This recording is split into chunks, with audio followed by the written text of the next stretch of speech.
You're listening to a 3CR podcast created in the studios of independent community radio station 3CR in Melbourne, Australia. For more information, go to allthews.3cr.org.au. Evil minds that plot destruction, sorcerer of death's construction, in the fields of bodies burning, as the war machine keeps turning, death and hatred to mankind, poisoning their brainwashed mind. Welcome to the Anarchist World This Week, broadcast across Australia on the National Community Radio Satellite. Listen to the Anarchist World This Week, Australia's sacred cow slaughterhouse. Listen to analysis of local, national, international events. Listen to analysis you'll never hear anywhere else.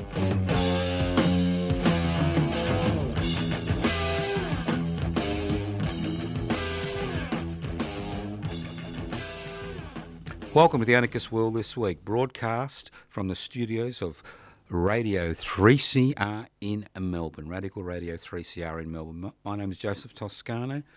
Karina has been the producer of the program. You got any complaints? Talk to her.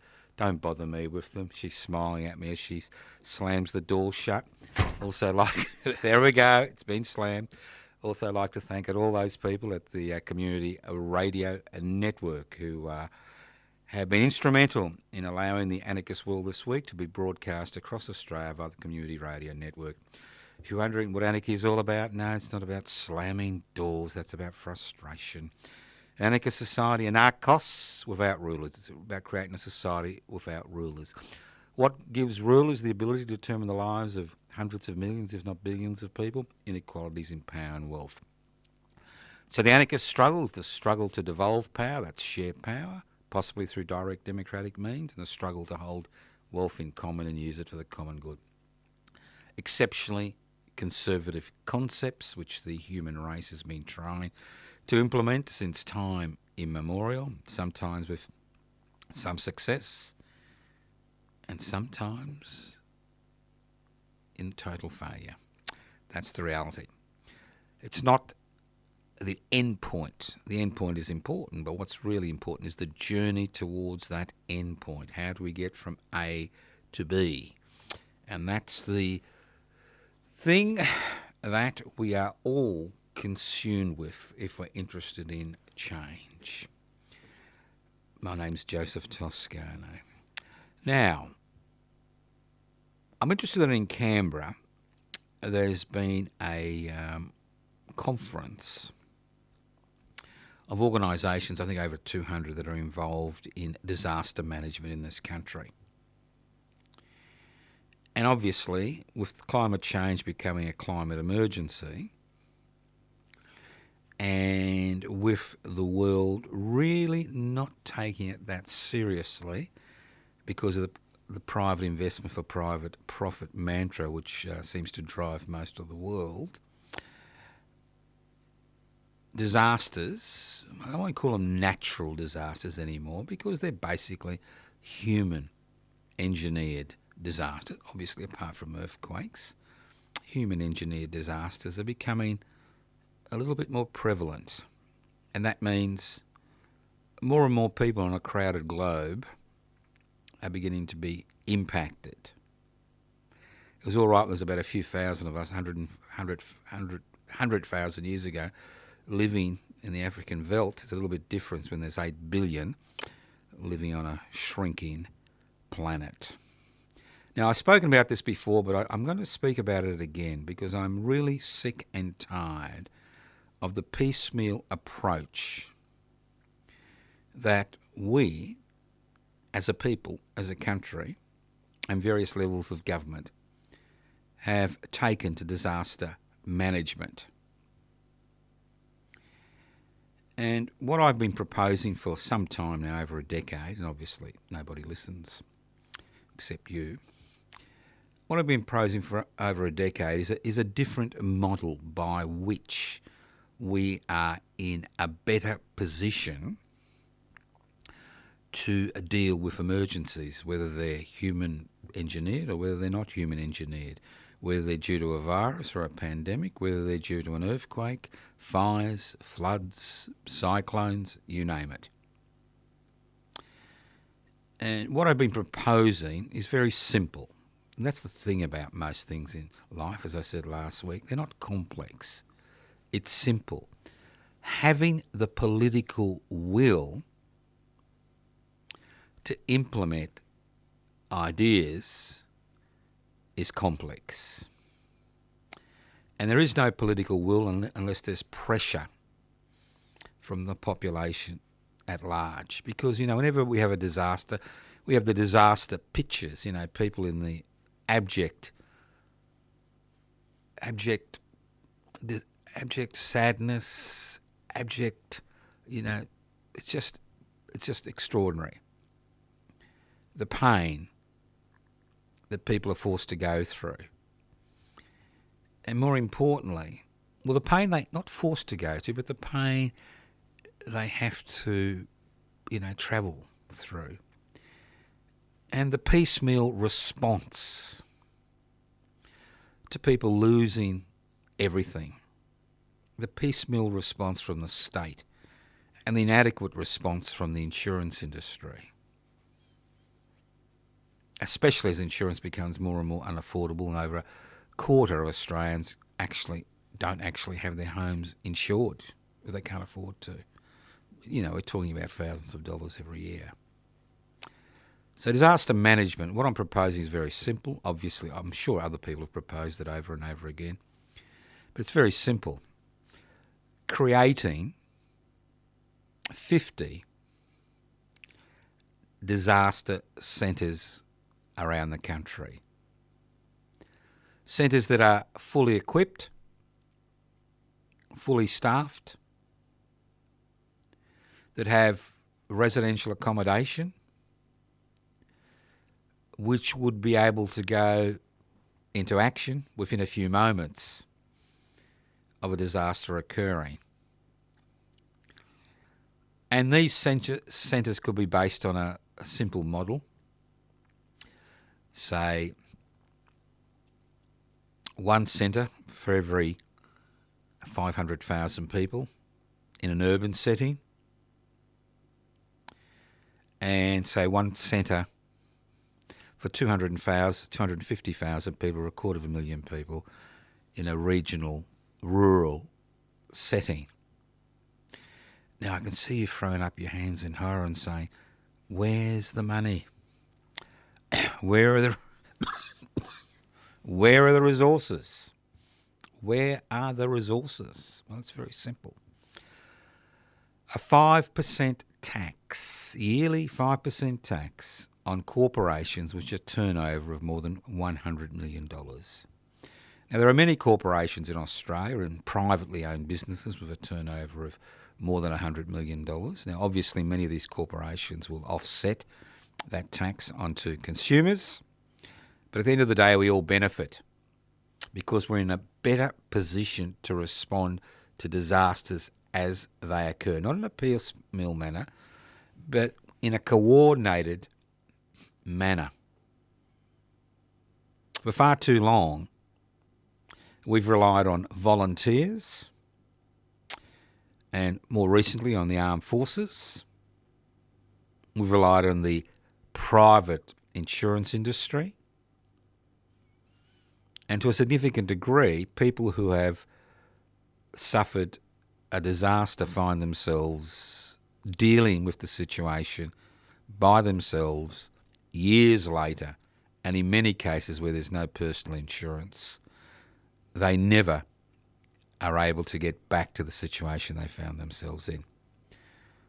So as the climate change moves to a climate emergency, we need to be able to have a disaster management, not plan, but disaster management infrastructure in place to deal with disasters as they occur.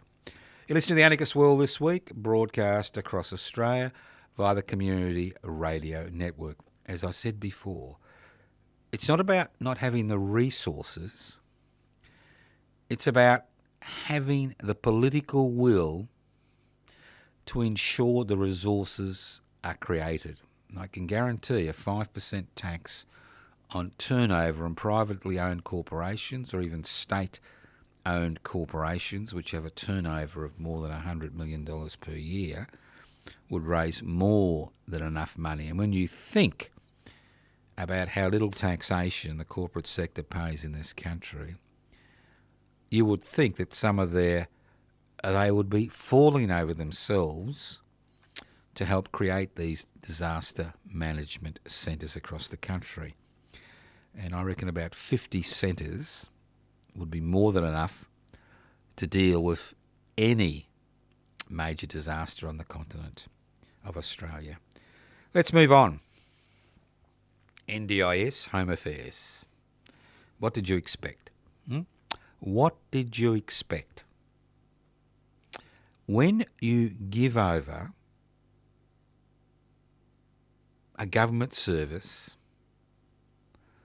to the private sector, what do you expect? Now, everybody's talking about the public service.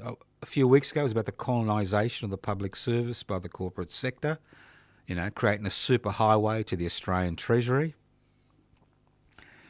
And today we're talking about, Mr. Pasulo, the politicisation of the upper echelons of the public service. Well, for decades we have politicised the upper echelons of the public service. That's why disasters like Robodebt, and that was a disaster for tens of thousands, not hundreds of thousands of people, Australians, that's what occurs. If you put people with the same ideological position, who are pushing the same ideological, boat as the government of the day, in charge of huge departments like Home Affairs, what do you expect? And if you create an excellent organisation like the National Disability Insurance Scheme, which I was involved in, over 40 years, I was involved in actions to create a National Disability Insurance Scheme, because obviously it wasn't fair that people who were not involved in a traffic accident or a work accident received nothing, despite the disabilities they had, whether they were born with them or whether they acquired them later on in life. And what was a magnificent idea has now to a significant degree been trashed by allowing the private sector to think of the National Disability Insurance Scheme as a cash cow. I'll give you a practical example. Now, under the National Disability Insurance Scheme, people with profound physical and intellectual disabilities not only are able to receive personal care, but they're also able to have modifications to their home. And what is happening is we are seeing extraordinary levels of economic exploitation of the National Disability Insurance Scheme. Not outright criminal behaviour, but behaviour which causes huge amounts of capital to flow from the Treasury into private pockets for minimal return. I'll give you an example. A year ago, somebody I knew was having some renovations done on their bathroom to make it accessible through the National Disability Insurance Scheme. Now, obviously, during that period, the renovation period, they needed some other type of, toileting and showering facilities for themselves and the other people in that house. Now, for 4 weeks, the quotes which came in to provide that service ranged from 4,000 to 18,000. Just an extraordinary range. And the National Disability Insurance Scheme, not having enough staff really has little control or little oversight about the amount of money which is flowing out of the Treasury to provide services for people who are on the National Disability Insurance Scheme. And we are seeing a gross exploitation of that system because it was totally privatised by the Liberal National Party. Totally privatised. Totally. And people are charging extraordinary sums to provide basic services. And it's got to such a situation, as you see in the last few days, that packages are given to people to help them deal with their disability, whether it's intellectual or physical, acquired or congenital. And a significant proportion of that package, we're talking about 50, 60, 70%, going in fees and charges for services which are not rendered, or services where the bill that's gone in has really not had any, it really has nothing to do with the service which is provided. And in my field of human endeavour, I see it every day. Every day. So the issue is not whether the National Disability Insurance Scheme is a good scheme or a bad scheme or a good idea or a bad idea. I mean, it's an extraordinarily good idea to provide services, modifications to people with disabilities in this country. But to allow that to become a cash cow for the private sector has been a total disaster. You're listening to The Anarchist World this week, broadcast across Australia via the Community Radio Network. My name's Joseph Toscano. Now, let's move on. What will the loss of the voice referendum mean for Australia's First Nations? Now, life is a win-lose situation, everything, You can cross a road, you can look to the left, to the right again, and then cross and get across, or you can close your eyes and cross the road and be knocked by a car. It's a win-lose situation. Everything in life is a win-lose situation. Breathing is a win-lose situation. You don't breathe, you die. But there's been a lot of talk regarding the voice referendum, and obviously on the 14th of October, or before if you're going to pre-poll, you're going to have to make a decision whether you vote yes or no. And I've been fascinated by the coalescing of disparate voices in the No campaign, from the sovereign nation ideas to the rabid racist ideas. Now, as I said before, what do you lose by voting yes? What do the Australian people lose? What do we lose? Irrespective of what you thought about the Uluru Statement from the Heart, it's one of the few examples where the differing First Nations came together and came up with three concepts: a constitutional voice, a treaty, and truth-telling. Right? Now, this constitutional voice is not a radical proposal. It's a very simple concept. There's nothing radical about it whatsoever. It's about the original owners of the land and their descendants having the ability to influence government directly by having a voice which is enshrined in this country's DNA, which is the Australian Constitution. I've said all along, change is about political momentum. If the voice referendum is lost, that momentum stops as we saw with the Republican referendum in 1999, which was 24 years ago.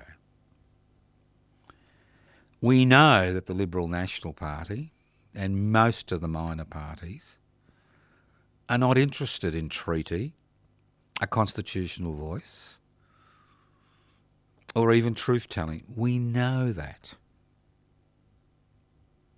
We know that.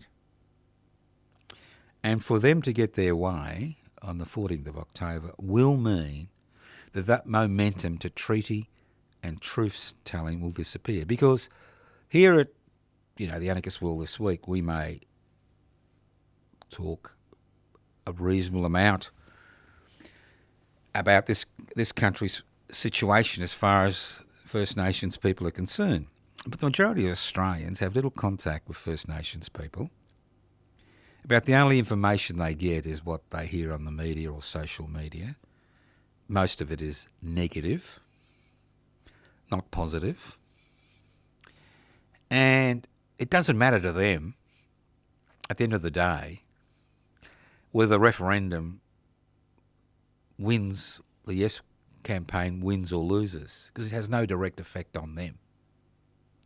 But it will have a direct effect on First Nations people because it stops that momentum for real change.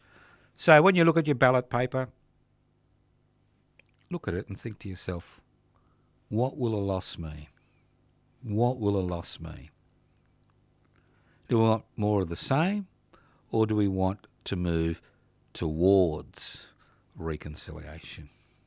Listen to the Anarchist World This Week, broadcast across Australia via the Community Radio Network. My name's Joseph Toscano. Now, I have to laugh sometimes. Sometimes you've got to laugh in life because it's it can be pretty pathetic.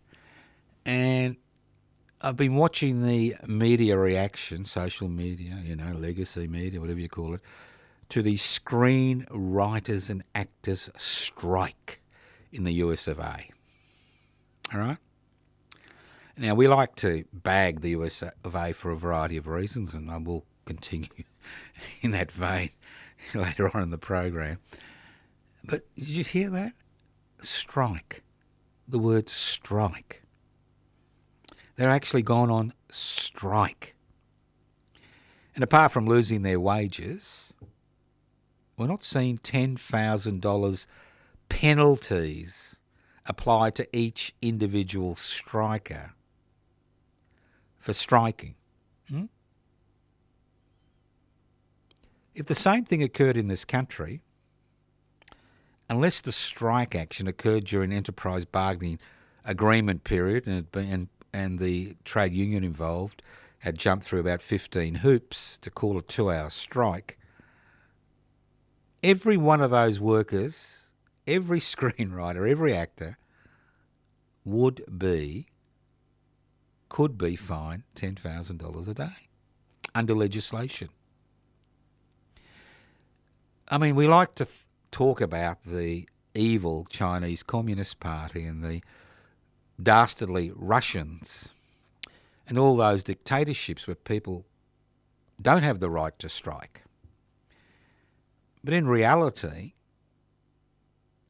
to a significant degree, we have removed through legislation, because of our constitutional arrangements, the ability of workers to collectively bargain. And this reminds me that little has changed since 1822. That's right, 201 years ago to be exact, 1st of March 1822. Australia's first recorded strike. Well, it actually wasn't even a strike. I've actually looked at the court documents, and there are court documents regarding this case available on Trove, and you can have a look at them yourselves if you wish. The name is James Strater, Straiter,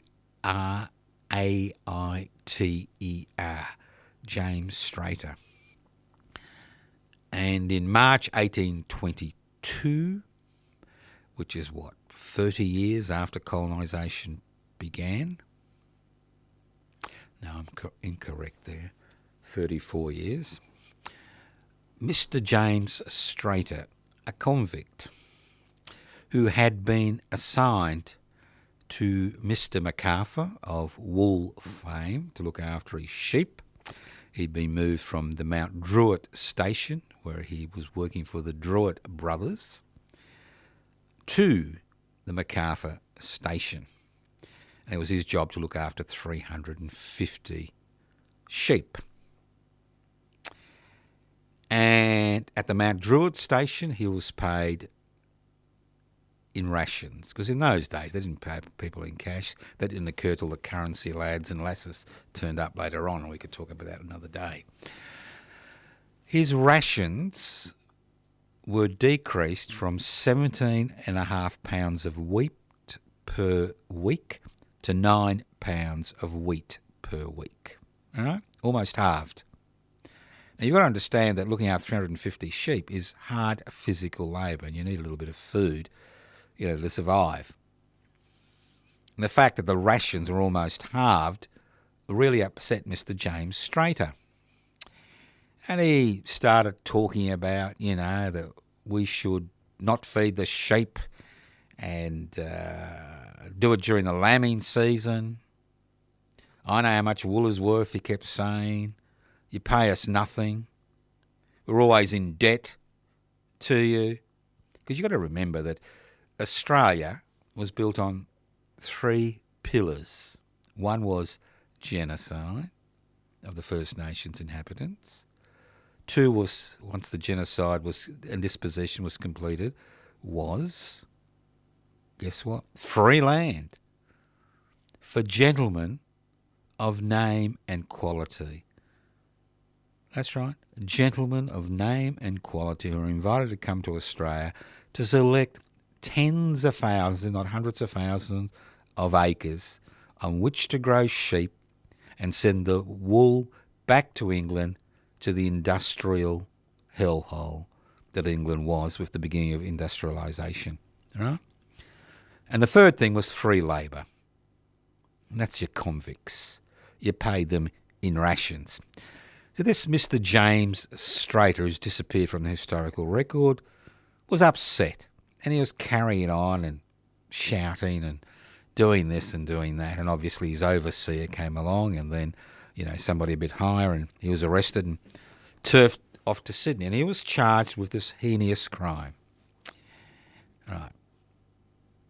Inciting his master's servants to combine. That's the key. To combine. Inciting his master's servants to combine to oblige him to increase their wages, which were never paid to them, but that's an aside, and improve their rations. This was the charge. Inciting his master's servants to combine to improve their wages, to raise their wages and improve their rations. And I'll say it again, because it's very similar to the situation we find ourselves in 201 years later.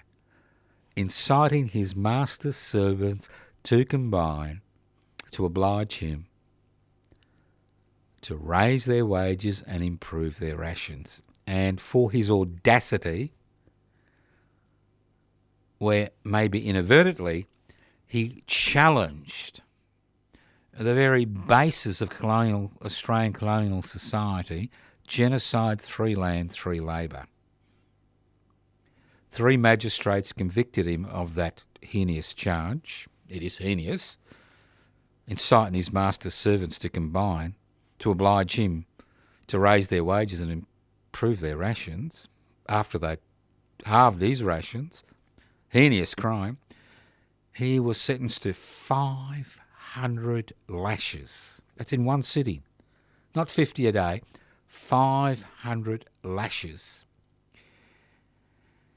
And if he survived that, he would then be sentenced to 1 month solitary confinement on bread and water. Could you imagine that? A festering back the bones protruding from 500 lashes, in a filthy cell, the chances of infection and septicemia being almost overwhelming. And if he survived that, just in case he survived that, he was to serve the rest of his sentence at Port Macquarie in Western Tasmania.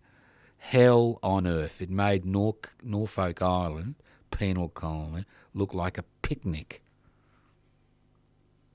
I mean, convicts used to draw lots about who's going to kill who, so they'd be hung to get out of the misery they found themselves in. That was his sentence to 500 lashes, 1 month's imprisonment on bread and water, and the rest of his sentence at living hell of Port Macquarie. Now, I can't find any further references regarding Mr. James Strater, whether he survived the flogging or not. But I do know that 201 years later, we don't actually flog our workers physically. We flog them economically, and we bankrupt their unions if they strike outside an enterprise bargaining agreement period. Could you imagine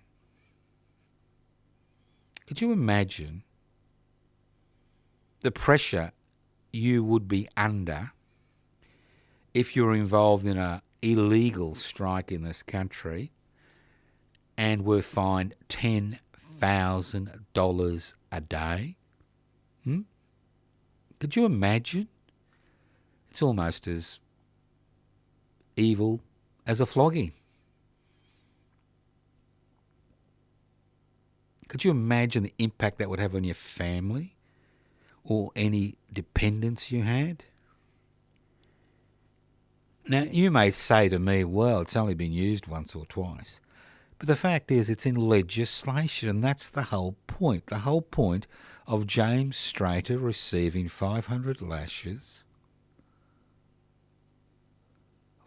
1 month solitary confinement on bread and water, and being sent to Port Macquarie, a hellhole, was to tell other people, this is what happens to you if you combine to improve your situation. This is what will happen to you. You know? And it's the same today.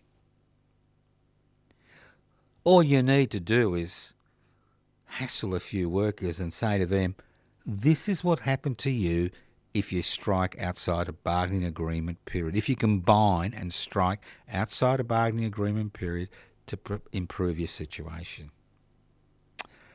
So, it would be lovely, wouldn't it, if Australian workers, like the screenwriters of the USA and the actors of the USA who are on strike, had the right to picket as well as the right to withdraw their labour. You listen to The Anarchist World this week, broadcast across Australia via the Community Radio Network. Now, I'm going to send you a little bit of homework because obviously some of you have got more time than I have. I'm really interested in finding out what happened to James Strater. I do know that in 1825 there was an inquiry into the type of punishment which was meted out to criminals in inverted commas, and the case of James Strater was raised as an example of what happens, and the legislation was changed so that a convict could only receive 25 lashes a day. But that's the only other record I could find. But obviously there are people out there who've got much more time and much more savvy. And if you can find out what happened to James, I'd be very interested, because next year we'll be organising a day to mark the beginning of the Australian trade union movement, something the trade union movement itself should have done years ago. But obviously they're under so much legislative pressure.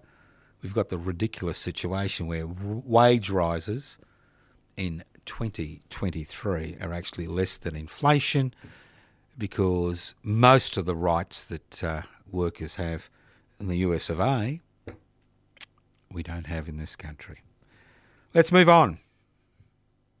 All the way with the USA, the superhighway to disaster. Now, obviously, it looks like the next US election will be between the living dead, Mr. Biden, and crazy horse, Mr. Trump. All right?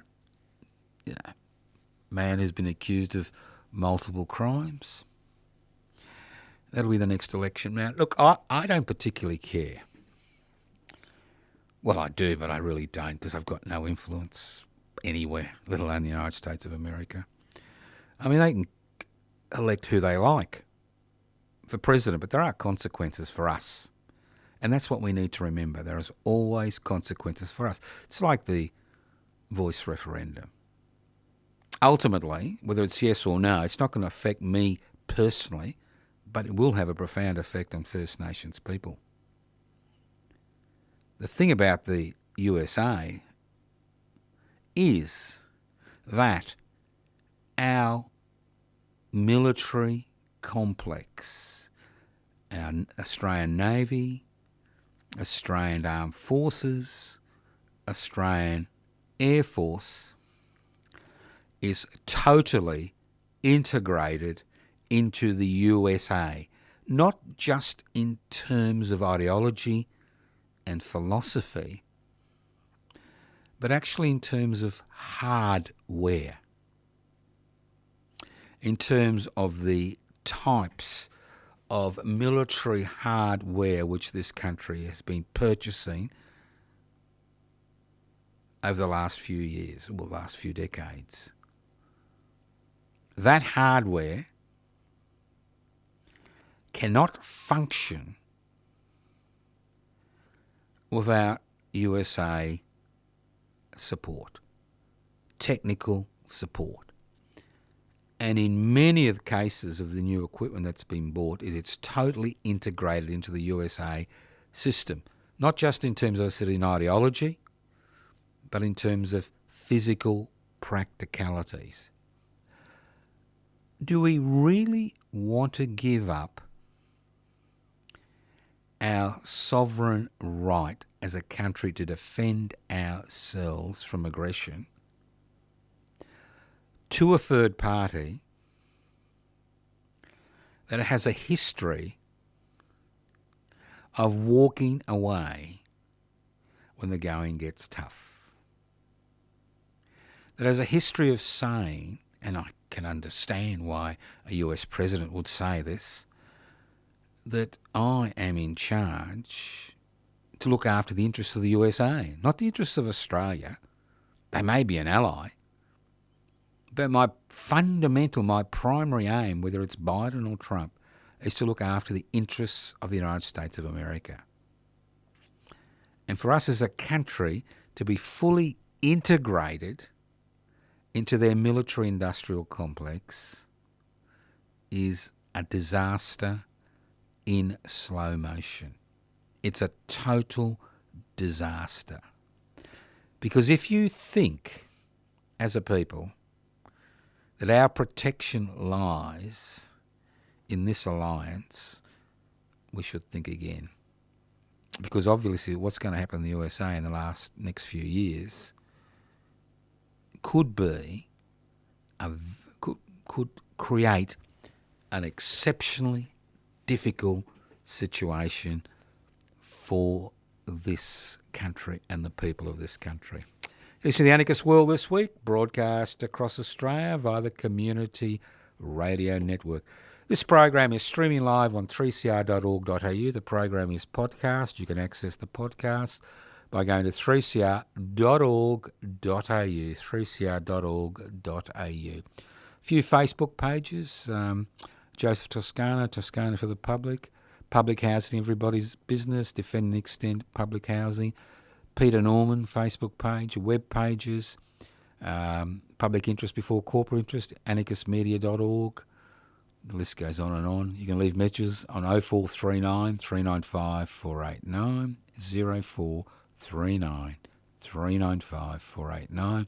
You can even send letters to Post Office Box 20, Parkville 3052. And unlike most other entities, we do answer letters. You know, we think it's important that you have all forms of communication available to people, because not everybody has embraced the technological changes. I'm not going to use the word advances, technological changes, which are coming about to a large degree without huge positive value to individuals in this country. So you've got many mechanisms by which to contact us. Let's move on. Privatisation boy quits. Poor old Danny. Danny Andrews. Poor old Danny's had enough. 9 years out in the front, centralised bureaucracy. 9 years, and I've heard it all in the last 24 hours. Or was it 16 hours? It seems like a day. No, it's about 18 hours. I can't remember exactly, and I don't really care. So he quits, all right? Look, Danny's a professional politician. That's his only job. His only job has been he's been a politician. Obviously, he's got a nice superannuation account, which is built up, and on 400,000 plus a year, you tend to save a little bit, which is fine by me. Now, a lot of people are bitching about the debt. You know, they're saying Victoria's a debt of $170 billion, more than Queensland, Tasmania, and something else combined. And I'm thinking, 170 billion for a state? That's nothing. That is nothing. And the great thing about being a state in the Federation of Australia is there were referendums which were successful. There's only been 8 referendums. I think it's 9, my apologies, referendums that have been successful since 1901. And 2 of them were about state debt.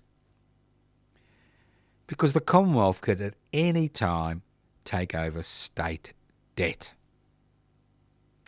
It's not as if the state is ultimately responsible for its debt. It's the Commonwealth government, the federal government, which is ultimately responsible. So if you build stuff and, you employ people and they pay taxes, eventually, you pay off the debt. That's the whole point about building stuff. And the great thing about living in Melbourne, as it ballooned from 2 million to, 5.5 million, or 5 million, very little infrastructure occurred. So I'm not going to criticise Danny and his cohorts for the big build. I think it's pathetic, doing this big build, but I am really annoyed. And I'm not annoyed with Mr. Andrews regarding the COVID-19 response, because ultimately everything the state governments did was totally legal under our constitutional arrangements. Now, if we're stupid enough as a people to accept that we don't need any rights incorporated in our constitution, well, we deserve what we get. All right? So they all acted legally within the constitutional framework. Because as I said, have a look at the Australian Constitution. If you go to a YouTube channel, josephtoscano.num, N-A-A-R-M, I've done a section there in the Australian Constitution which highlights how ineffective it is as far as rights are concerned. Also, you can go to public interest before corporate interest. We've got about 250 plus YouTube presentations between 20 and 30 minutes on a variety of subjects, including the Australian Constitution. So it's there. But what I am really concerned about, what really I can't forgive Mr. Andrews for, and his government, although he thought he was the government, but that's a different story, is his privatisation orgy. Like a bull in a china shop. What we've seen over the last 9 years is privatisation for privatisation's sake. We've seen the privatisation of the Port of Melbourne so a few railway crossings could be removed. We saw the privatisation of the Titles Office. We've seen the privatisation of Vic Roads, and although they say we haven't privatised it, it's going to go for 40 years. If you want to see what happens in 40 years, look at what happened with Transurban. It's not just privatisation; it's the relationship which has been created with the construction sector, not the CFMEU, but the actual construction companies. They're the great profiteers from this privatisation orgy. And the thing I don't really forgive him for, and his government, it's not him, his government, because they put up their hands at the same time, don't they? Let's not blame one individual. It's easy to blame an individual. You've got to look at the government. This is supposedly a socialist left government. And what was Mr. Andrews' crowning glory a week before he said, I've changed my mind. It's all too hard.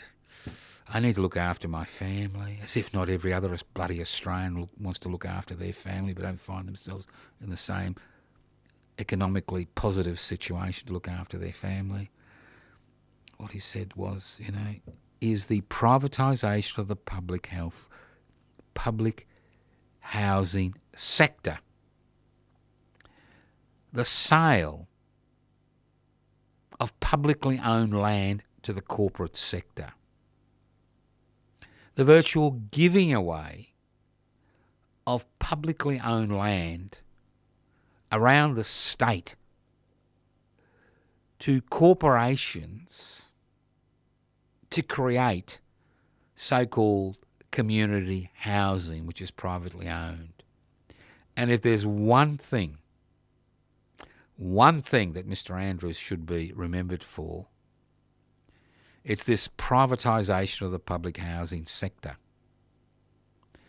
Because a weak public housing sector is what has contributed to the current housing shortage and the escalation of housing prices and rents. So forget about the bloody debt, the state debt. That can be taken over by the Commonwealth Government at any time, and $170 billion is a drop in the ocean. Forget about, the big build. But let's remember the cost.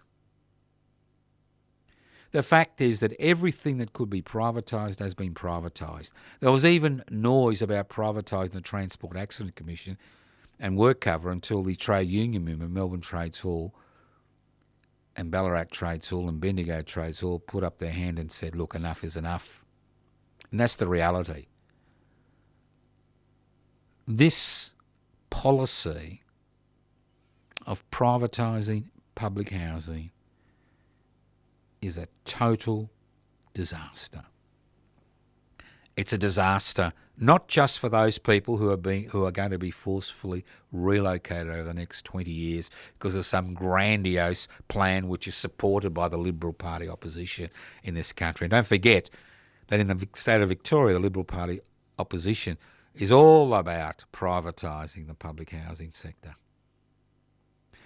So this is a continuing struggle. It hasn't finished. It's just starting. The Barrack Beacon estate struggle and other struggles around this state regarding the privatisation of public housing, we may have lost those struggles, but there is no way we will lose the struggle to privatise what's left of the public housing sector. Without your help, there is no way we can lose. And if you are interested, I suggest you come and join us for the vigils we hold every week, which we've been doing for the last 6 years, on the steps of the Victorian Parliament House, midday to 1 p.m. And then if you're interested in a conversation, you can come down for a light lunch down at the Paramount Food Hall, just down the road from state government. So, Mr. Andrews, don't listen to all these stupid people, carrying on about your COVID response, your big bill, the state debt. But when you, on the golf course, hitting your golf balls around, think of the damage you have done to the state of Victoria through your privatisation agenda. And nothing highlights this more than the cosy relationship between the state government and Transurban. That's right, that cosy relationship that was developed, which allows a private corporation to make billions of dollars of profit by extending its contract, by extending its contract for another 40 years, and most of our listeners will be dead by now because it's only elderly people that listen to radio, although there may be a few younger podcast listeners out there. So remember that. Just remember that.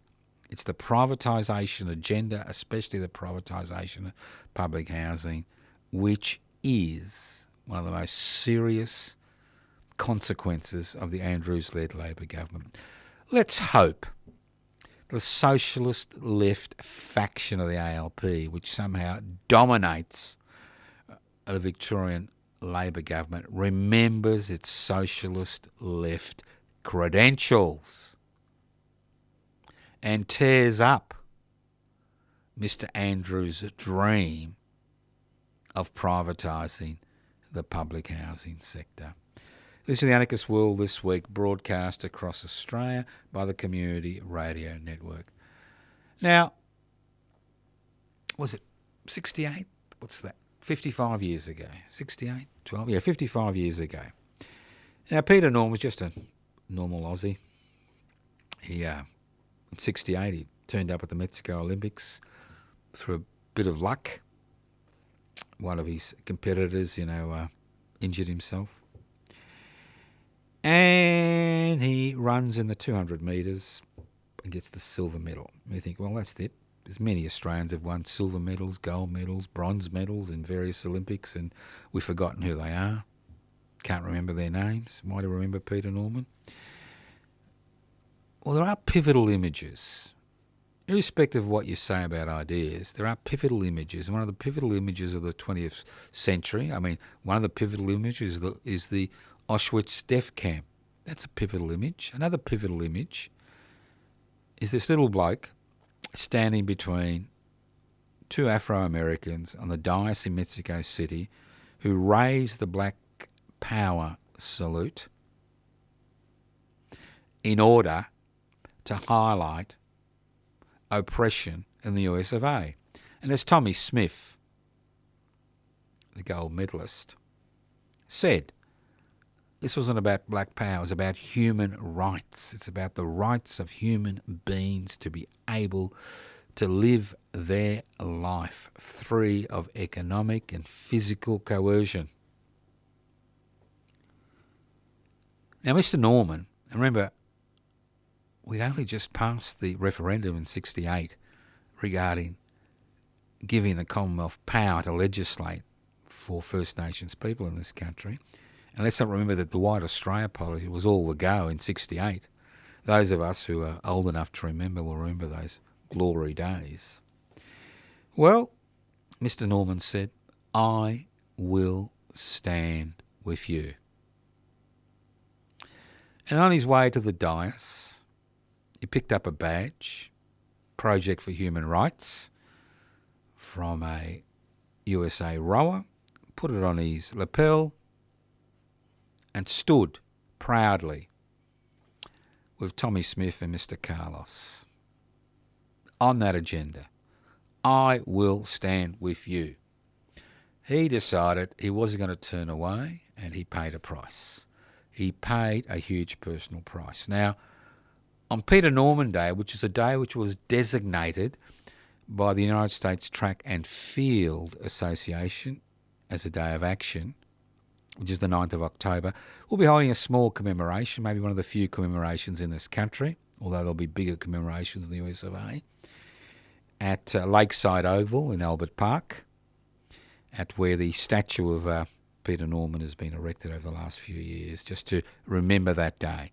I will stand with you, and that's what it's about. I will stand with you. You've been listening to the Anarchist World this week, broadcast across Australia via the Community Radio Network.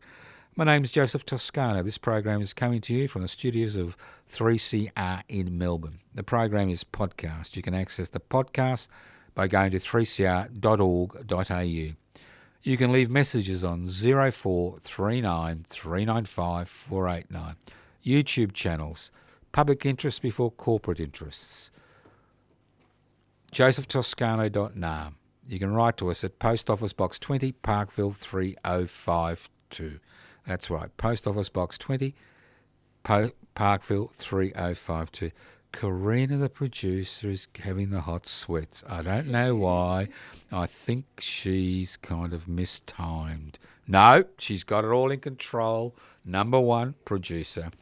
You can leave messages on 0439 395 489. Karina, self-praise is no praise. Thank you once again for listening to The Anarchist World this week on your local community radio station.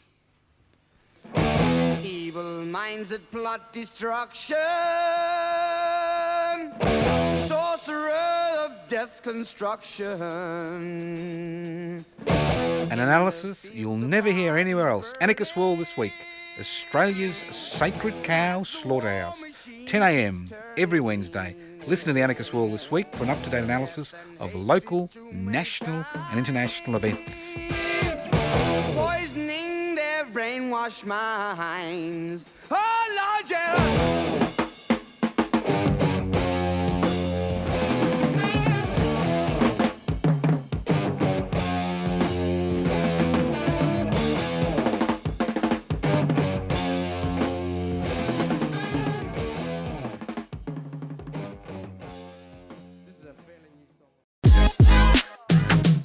Three CR is radical radio, and that means more than just alternative current affairs and political coverage. We're radical because we're an independent media outlet, owned and operated by the community. We're radical because we give communities the control of their own shows, with their own music, in their own languages. We're radical because we provide a media platform for communities to build their own power to create social change. Become a subscriber and support Radical Radio. Call us on 03 9419 8377 or subscribe online at 3cr.org.au/subscribe.